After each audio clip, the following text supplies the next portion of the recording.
উসমান হাদির পরে আজকে আরেক বিপ্লবীর মরদেহ ইতিমধ্যে উদ্ধার করা হয়েছে। আমরা আসলে জানি না আসল ঘটনা বা কারণটা কি। গত কয়েকদিন ধরে বাংলাদেশের রাজনৈতিক মহল, গণমাধ্যম এবং সব জায়গায় যে বিষয়টি সবচাইতে আলোচিত সেটি হচ্ছে আমাদের বিপ্লবী উসমান হাদি। উসমান হাদিকে যেভাবে হত্যার উদ্দেশ্যে গুলি করা হয়েছে, আমরা সবাই বাকরুদ্ধ। কোনোভাবেই এই ঘটনা আমাদের দৃষ্টির আড়ালে আমরা নিতে পারি না। এতটাই মর্মান্তিক, বিভৎস। কিন্তু আমাদের আফসোস লাগে, কষ্ট লাগে যে এরকম একটি মর্মান্তিক বিভৎস ঘটনার পরেও সরকার এবং সরকারের দায়িত্বশীল প্রতিষ্ঠানগুলোর পক্ষ থেকে তেমন কোনো রেসপন্স আমরা এখন পর্যন্ত দেখি নাই। সরকারের স্বরাষ্ট্র উপদেষ্টা ডেভিল হান্ট 2 অপারেশনের ঘোষণা দিয়েছিলেন, শুরু করেছেন কিনা তার অগ্রগতি কতটুকু সেটাও আমরা জানি না।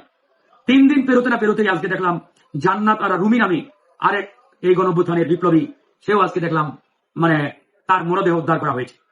যদিও অনেকেই ধারণা করছেন তিনি আত্মহত্যা করেছেন, আবার অনেকেই এটাও বলছেন যে না, এটা আত্মহত্যা হতে পারে না, কারণ তার যে গলায় ফাঁস দেওয়া যে ছবিটি ইতিমধ্যে বের হয়েছে, তার পা মাটিতে লাগানো মেঝেতে। অনেকেই এটাকে ষড়যন্ত্র বলছেন।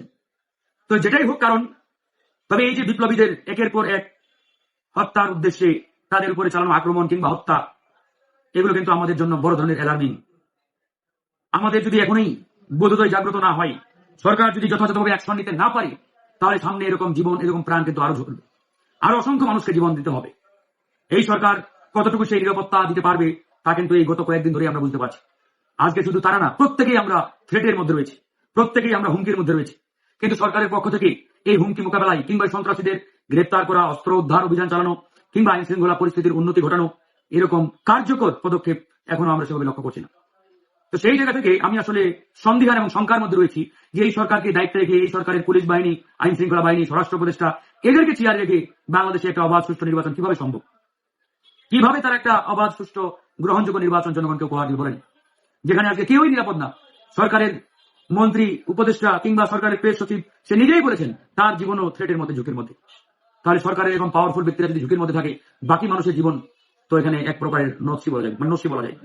তো আমরা আসলে সেই আশঙ্কার মধ্যে রয়েছি।